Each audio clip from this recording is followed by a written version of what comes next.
ভারতের সঙ্গে সম্পর্ক পুনর্গঠনে গঙ্গা চুক্তি হবে প্রথম পরীক্ষা। বাংলাদেশের সঙ্গে ভারতের সম্পর্ক পুনর্গঠনের প্রক্রিয়ায় ন্যায্যতা ও জলবায়ু সহনশীলতার ভিত্তিতে গঙ্গার পানি বন্টন চুক্তিটির প্রথম পরীক্ষা হবে বলে মন্তব্য করেছেন পররাষ্ট্রমন্ত্রী খলিলুর রহমান। ভারতের টিভি চ্যানেল এনডিটিভিকে দেওয়া সাক্ষাৎকারে দুই প্রতিবেশী দেশের সম্পর্কের বিষয়ে এই মন্তব্য করেন তিনি। শনিবার 11 এপ্রিল সাক্ষাৎকারটি প্রচারিত হয়। সদ্য ভারত সফর শেষ করে মরিশাসে গিয়ে সাক্ষাৎকারটি দেন খলিলুর রহমান। মরিশাসের রাজধানী পোর্ট লুইসে 9 ও 10 এপ্রিল অনুষ্ঠিত ইন্ডিয়ান ওশান কনফারেন্সে যোগ দিতে তখন মরিশাসে অবস্থান করছিলেন তিনি। মরিশাসে যাওয়ার আগে বাংলাদেশের নতুন সরকারের প্রথম মন্ত্রী হিসেবে 7 ও 8 এপ্রিল ভারত সফর করেন তিনি।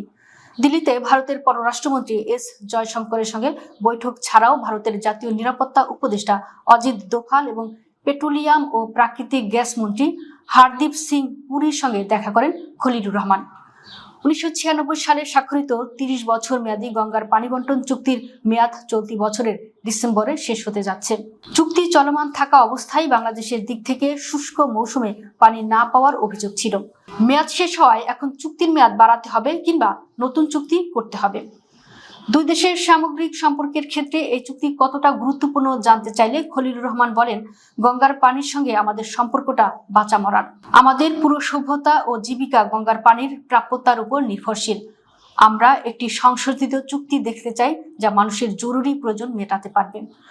পানি বন্টন যথাযথ না হলে বাংলাদেশের জীবিকা, কৃষি ও খাদ্য নিরাপত্তায় বিরূপ প্রভাব পড়বে জানিয়ে তিনি বলেন, যেহেতু দুই দেশ সম্পর্কে পুনর্গঠনে আগ্রহী, এমন এক প্রেক্ষাপটে ন্যায্যতা ও জলবায়ু সহনশীলতার ভিত্তিতে গঙ্গার পানি বন্টন চুক্তিটি হবে দ্বিপক্ষীয় সম্পর্ক ঠিক করার জন্য প্রথম পরীক্ষা। 1996 সালে আওয়ামী লীগ সরকারের ক্ষমতায় থাকাকালীন গঙ্গার পানি চুক্তি সম্পন্ন হয়।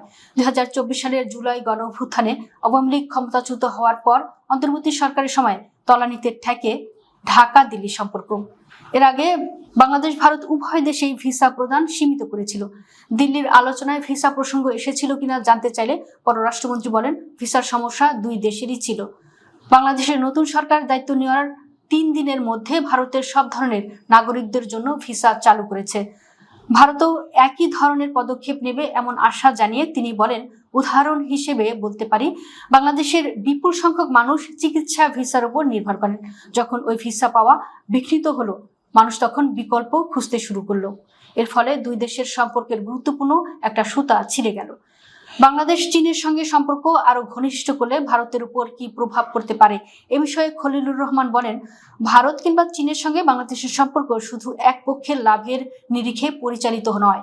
চীনের সঙ্গে সহযোগিতা ও ভারতের সঙ্গে বাণিজ্য দুটোই বাজার ভিত্তিক বাস্তবতার উপর নির্ভর করে পরিচালিত হয়ে থাকে। যেখানে আমরা ভালো মূল্য পাই সেখানেই আমরা যাই।